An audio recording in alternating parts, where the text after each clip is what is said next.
മാഷേ, വംശീയമായ വിദ്വേഷത്തിൻ്റെ തീജ്വാലയിലാണ് നിലവിൽ ലോകം.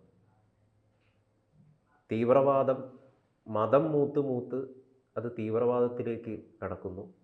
മനുഷ്യത്വം ഇല്ലാതായി തീരുകയാണ്.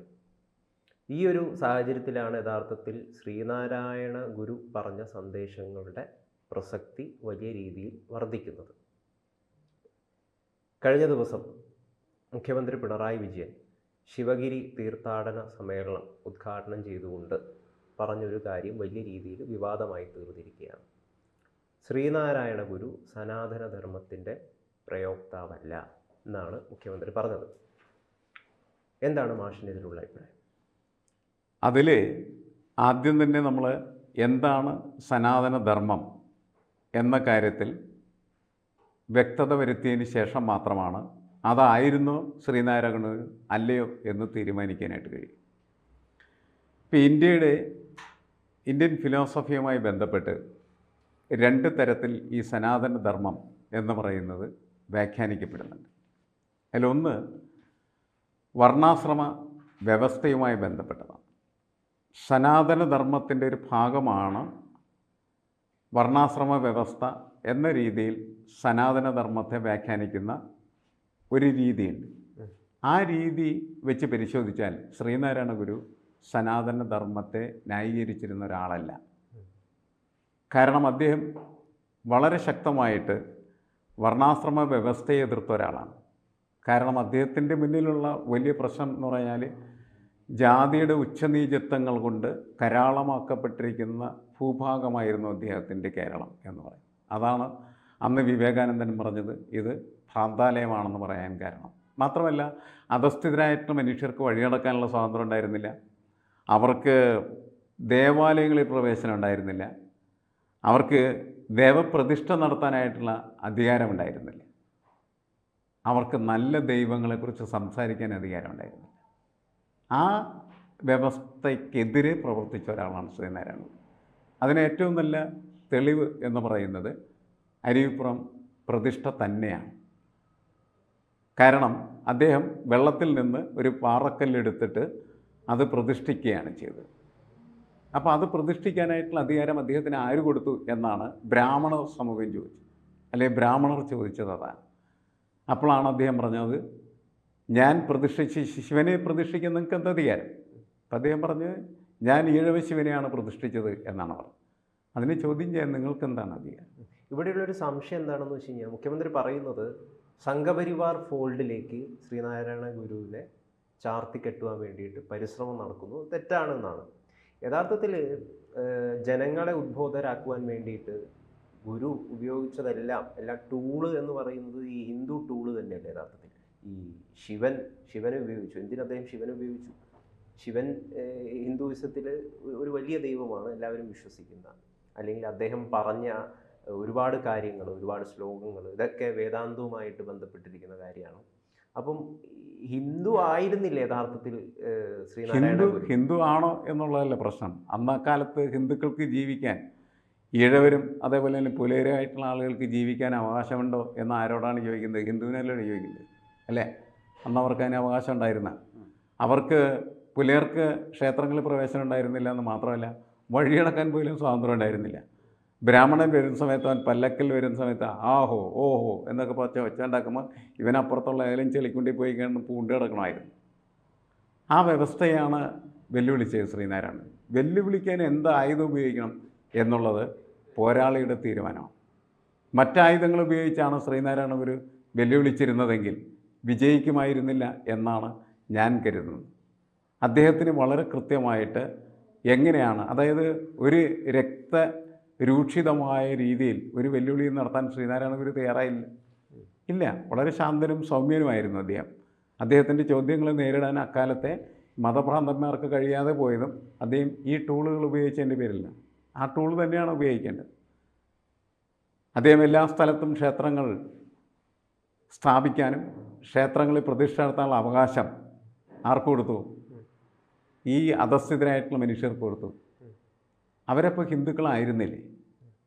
പുലയൻ ഹിന്ദു അല്ലേ? അതൊരു വലിയ ചോദ്യമാണ്, ഇന്ന് നിലനിൽക്കുന്ന ചോദ്യം തന്നെയാണ്. അപ്പോൾ ഹിന്ദു വിഭാഗത്തിൽപ്പെട്ട ഒരു ഭാഗത്തിൻ്റെ എന്ന് വെച്ചാൽ ബ്രാഹ്മണരടങ്ങിയ ഉന്നത സമൂഹത്തിൻ്റെ ജാതി വ്യവസ്ഥയെ തെറ്റായ രീതിയിൽ നിർവചിച്ചതിൻ്റെ ഭാഗമായിട്ടാണ് ജാതിപരമായിട്ടുള്ള നിരവധി പ്രശ്നങ്ങൾ ഹിന്ദു സമൂഹത്തിൽ അല്ല, ഉണ്ടായത് എന്ന് ഒരുപാട് പേര് വാദിക്കുന്നുണ്ട്. അല്ല, ജാതി വ്യവസ്ഥ എന്ന് പറയുന്നത് അക്കാലത്തെ അല്ലെങ്കിൽ ജാതി വ്യവസ്ഥ അല്ലെങ്കിൽ വർണ്ണവ്യവസ്ഥ അല്ല, ജാതി വ്യവസ്ഥ വർണ്ണവ്യവസ്ഥ അക്കാലത്തെ രീതിശാസ്ത്രമാണ്. അതുകൊണ്ട് ബ്രാഹ്മണൻ പൂജാരിയാവുന്നു, ക്ഷത്രിയൻ പോരാളിയാവുന്നു, വൈശ്യൻ കച്ചവടക്കാരനാവുന്നു, ശൂദ്രൻ പാത്രം കഴുകുന്നവനാകും. അതാണ് അന്ന് നിലനിന്നിരുന്ന വ്യവസ്ഥ. ആ വ്യവസ്ഥ എന്ന് പറയുന്നത് അംഗീകരിക്കാൻ നമ്മളിന്ന് തയ്യാറല്ല. ഇന്നത്തെ സമൂഹം എന്തായാലും അതിന് തയ്യാറല്ല. അതുകൊണ്ടാണ് ഇന്ന് പുലയൻ്റെ മകൻ കമ്പ്യൂട്ടർ എഞ്ചിനീയർ ആവുന്നു, ഡോക്ടറാകുന്നു. നേരത്തെ അവന് പറ്റില്ല. അവൻ പാടത്ത് തന്നെ പോയി എന്ത് ചെയ്യണം? കളക്കണം, തൊപ്പി വെക്കണം. അതൊന്നും നടക്കുന്ന കാര്യങ്ങളല്ല. നമ്മളതുകൊണ്ട് അന്നത്തെ കാലത്തെ ഇന്ന് പറിച്ചു നടാനായിട്ട് ശ്രമിക്കുക എന്ന് പറയുന്നത് ഒരു കാലഹരണപ്പെട്ട ചിന്ത മാത്രമാണ് ശരിക്കും. അപ്പം ഇവിടെ എന്തുകൊണ്ട് അദ്വൈതം ആർക്കാണ് അറിയാവുന്നത്? കേരളത്തിൽ ആരാണ് അദ്വൈതം ചർച്ച ചെയ്യുന്നത്? മുരളീധരൻ അറിയാം, പിണറായി വിജയൻ അറിയാം. ഇവർക്ക് ആർക്കും അറിയില്ല. ഇവരെന്തിനു സംസാരിക്കാൻ നടക്കണം? കെ സുരേന്ദ്രൻ അറിയുമോ? ഇവർക്കറിയില്ല. ഇവർ രാഷ്ട്രീയക്കാരായിട്ടുള്ള ആളുകൾ അവരവരുടെ കാര്യങ്ങൾ പറഞ്ഞു നടന്നാൽ മതി. അതിന് പകരം അവർക്കറിയാൻ പാടില്ലാത്ത മേഖലയിൽ കയറി അവരുടേതായിട്ടുള്ള രാഷ്ട്രീയം പറയുമ്പോഴാണ് ഇത്തരത്തിലുള്ള വിവാദങ്ങൾ, പ്രശ്നങ്ങളുണ്ടാകും. മാത്രമല്ല, ശ്രീനാരായണ ഗുരു എന്ന് പറയുന്ന പ്രതിഭാസം കേരളത്തെ പുതിയ തരത്തിൽ പുനർനിർമ്മിച്ച ഒരു പ്രതിഭാസമാണ്. അദ്ദേഹം മനുഷ്യനായിരുന്നു. വെള്ളാപ്പള്ളി നടേശൻ പറയുന്നത് ദൈവമാണെന്നാണ് പറയുന്നത്. വെള്ളാപ്പള്ളി നടേശനൊക്കെ ശ്രീനാരായണ ഗുരു ദൈവമാണെന്ന് പറഞ്ഞാൽ തന്നെ ശ്രീനാരായണ ഗുരുവിന് അപമാനമാണെന്ന് എനിക്ക് തോന്നാം. കാരണം അയാൾ എന്ത് ചെയ്യുന്നത്? ശ്രീനാരായണ ഗുരു ചെയ്തിരിക്കുന്ന കാര്യങ്ങൾക്ക് അനുസൃതമായിട്ടുള്ള രീതിയിൽ എന്തെങ്കിലും പ്രവൃത്തി ചെയ്യുന്ന ഒരാളാണോ? അല്ല. ഇവരൊക്കെ കൂടിയാണ് ഇപ്പോൾ എന്ത് ചെയ്യുന്നത്? ശ്രീനാരായണ ഗുരുവിനെ ഒരു പാകപ്പെടുത്തി എടുത്തുകൊണ്ടിരിക്കുന്നത് എന്നാണ് എനിക്ക് തോന്നുന്നത്. ഈ അദ്വൈതം സനാതന ധർമ്മമല്ലേ? അദ്വൈതം സനാതന ധർമ്മം എന്ന് പറയുന്നതിൽ നേരത്തെ നമ്മൾ പറഞ്ഞല്ലേ, സനാതന ധർമ്മം എന്ന് പറയുന്നത് രണ്ട് രീതിയിലാണ് കണക്കാക്കപ്പെടുന്നത് എന്ന് പറഞ്ഞാൽ ഒരു രീതി മാത്രം നമ്മൾ പറഞ്ഞുള്ളൂ. രണ്ടാമത്തെ രീതി പറഞ്ഞില്ല. സനാതന ധർമ്മം എന്ന് പറയുന്നതിന് മറ്റൊരു വ്യാഖ്യാനം നമുക്ക് കൊടുക്കാവുന്നത്, സനാതനം എന്ന് പറഞ്ഞാൽ കാലാതീതമായത്, തെറ്റുപറ്റാത്തത്, അനശ്വരമായത് എന്നൊക്കെ പല രീതിയിലും വ്യാഖ്യാനിക്കുന്ന സമയത്ത് കാലാതീതം എന്നതാണ് എനിക്ക് ഏറ്റവും ഇഷ്ടമായിട്ടുള്ള ഒരു കാര്യം. കാലത്തെ അതിജീവിച്ച് നിൽക്കുന്ന ഒരു സത്യം, കാലത്തെ അതിജീവിച്ച് നിൽക്കുന്നതായിട്ടുള്ള ഒരു റിയാലിറ്റി എന്ന് പറയുന്ന ഒരു കൺസെപ്റ്റാണ് യഥാർത്ഥത്തിൽ അദ്വൈതത്തിനകത്ത് സനാതനധർമ്മത്തിന് കൊടുക്കുന്നത്. അങ്ങനെ കൊടുക്കുന്ന സമയത്ത് ഈ ഏകത്വത്തെ അല്ലെങ്കിൽ നമ്മൾ ഈ പറയുന്ന അദ്വൈത സങ്കല്പത്തെ നമ്മൾ പരിശോധിക്കുന്ന സമയത്ത് ഒറ്റ സത്യമേ ലോകത്തുള്ളൂ, അത് ബ്രഹ്മസത്യമാണ് എന്ന വിശ്വാസമാണ്. അത്തരത്തിലൊരു കരുതൽ നടത്താം. അതിനൊരു മൂല്യമായിട്ട് വ്യവസ്ഥയായിട്ട് കണക്കാക്കുന്ന സമയത്ത് വേണമെങ്കിൽ ശ്രീനാരായണ ഗുരുവിനെയും ആരെയും നമുക്ക് എന്ത് ചെയ്യാൻ പറ്റും?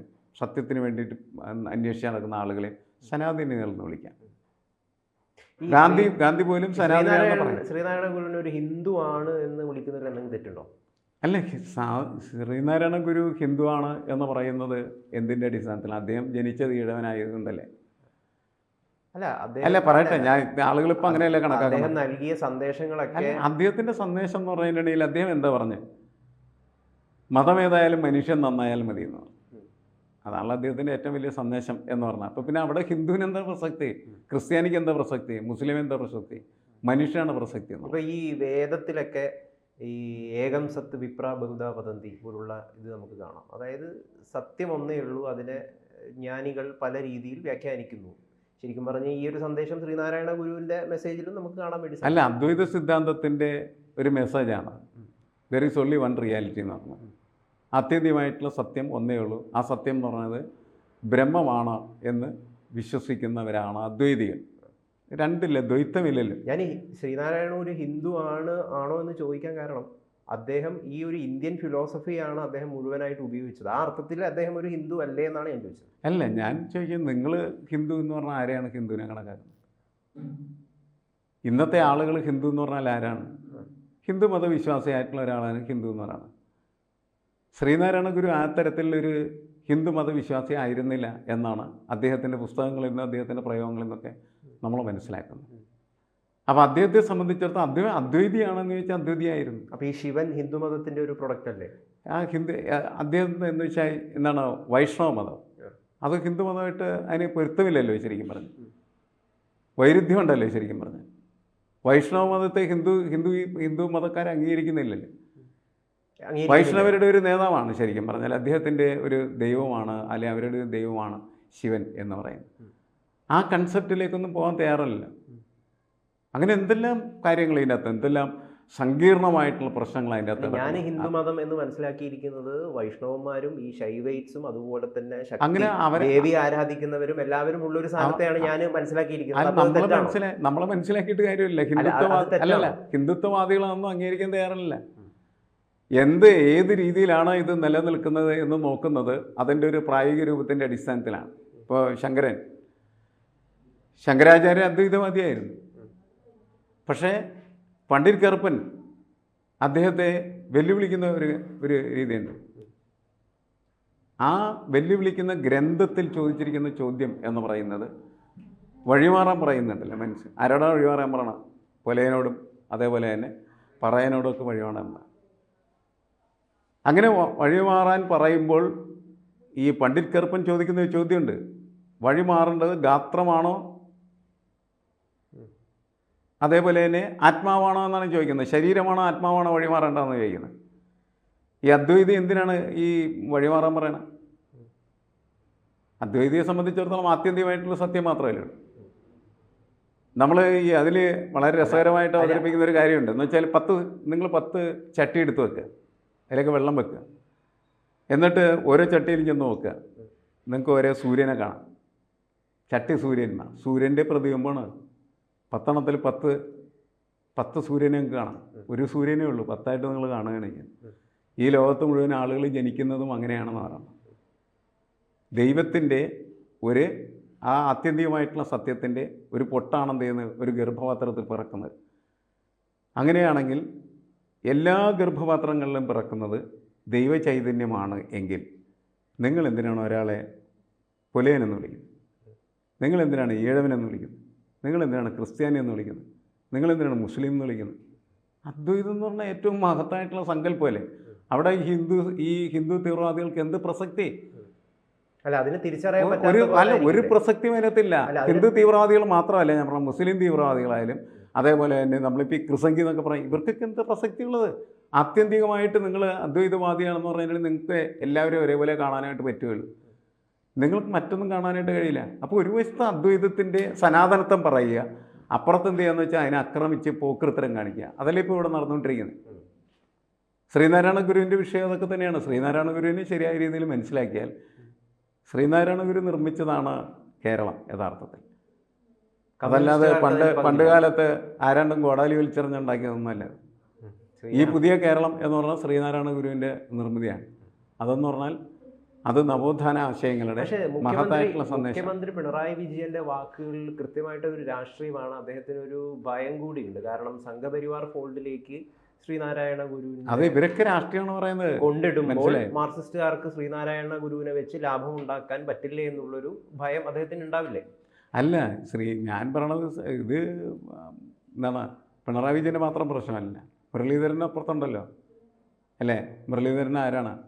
മുരളീധരൻ എന്ന് പറഞ്ഞതിനിടയിൽ BJPയുടെ നേതാവാണ് അല്ലേ? അപ്പുറത്ത് ആരാണുള്ളത്? വേറൊരാളും കൂടി ഉണ്ടല്ലോ, അതാണ് നമ്മളുടെ വെള്ളാപ്പള്ളി നടേശൻ എന്ന് പറയും. ഇവരൊക്കെ വെള്ളാപ്പള്ളി നടേശൻ എന്ത് മെസ്സേജാണ് ശ്രീനാരായണ ഗുരുവിൻ്റെ പേരിൽ കേരളത്തിലെ ആളുകൾ? എനിക്കറിയില്ല. അപ്പോൾ ശ്രീനാരായണ ഗുരുവിനെ എല്ലാ ആളുകളും ശ്രീനാരായണ ഗുരുവിനെ ഹിന്ദു ആണെന്ന് പറയാനും സനാതനധർമ്മിയാണെന്നും പറയാനുള്ള ഒരു കാരണം എന്ന് പറയുന്നത് അദ്ദേഹം നവോത്ഥാനത്തിന് വേണ്ടി ഉപയോഗിച്ച പല ടൂളുകളും എന്ന് പറയുന്നത് ഈ വേദാന്തവുമായി ബന്ധപ്പെട്ടിട്ടുള്ളതും ഹിന്ദുമതവുമായി ബന്ധപ്പെട്ടുള്ളതായതുകൊണ്ടാണ്. അല്ല, ഞാൻ പറഞ്ഞില്ല അത്. നിങ്ങൾ എന്ത് ടൂൾ ഉപയോഗിക്കണം എന്ന് വെച്ചാൽ, നിങ്ങൾ യുദ്ധം ചെയ്യുന്ന സമയത്ത് നിങ്ങളിലുള്ള യുദ്ധതന്ത്രജ്ഞനും അതേപോലെ തന്നെ പോരാളിയുമാണ് തീരുമാനിക്കുന്നത് ഏതാണ് നല്ല ആയുധം. ആ നല്ല ആയുധം ഉപയോഗിക്കുന്നതെന്ന് മാത്രമേ ഉള്ളൂ. ആ നല്ല ആയുധം ഉപയോഗിച്ചാണ് അദ്ദേഹം ശങ്കരൻ അദ്വൈതിയായിരുന്നില്ലേ അല്ലേ? ശങ്കരന് ശ്രീനാരായണ ഗുരുവിന് കിട്ടിയ അംഗീകാരം കിട്ടിയോ? ഇല്ല. എന്താ കിട്ടായിരുന്നു? അത് മാത്രം ചോദിച്ച പ്രശ്നങ്ങൾ അതോടെ അവസാനിക്കുകയാണ്. കേരളത്തിലെ അധസ്ഥിതരായിട്ടുള്ള മനുഷ്യരുടെ മുഴുവൻ പ്രായോഗികമായിട്ടുള്ള ജീവിതത്തെയാണ് അദ്വൈത സിദ്ധാന്തത്തിലൂടെ ശ്രീനാരായണ ഗുരു ഉയർത്തിക്കൊണ്ടുവന്നത്. ശങ്കരൻ ശ്രീനാരായണ ഗുരുവിനേക്കാൾ നല്ല അദ്വൈതിയായിരുന്നു. പക്ഷെ അദ്ദേഹത്തിന് ഒരിക്കൽ പോലും ഈ സാധാരണക്കാരായിട്ടുള്ള മനുഷ്യൻ്റെ ജീവിതത്തെ കാണാനായിട്ട് കഴിഞ്ഞു. അതാണ് വ്യത്യാസം. അവിടെയാണ് ശ്രീനാരായണ ഗുരു വളരെ വ്യത്യസ്തനായ ഒരു യോഗിയായി മാറിത്തീർന്നത്. വെറും ഒരു സന്യാസിയല്ല അദ്ദേഹം. അതെ, എന്തായാലും തീർച്ചയായിട്ടും ഹിന്ദു തീവ്രവാദികൾ ശ്രീനാരായണ ഗുരുവിനെ തിരിച്ചറിയട്ടെ. പല മതസാരവുമേകം എന്ന ആശയം എല്ലാവരും ഉൾക്കൊള്ളട്ടെ.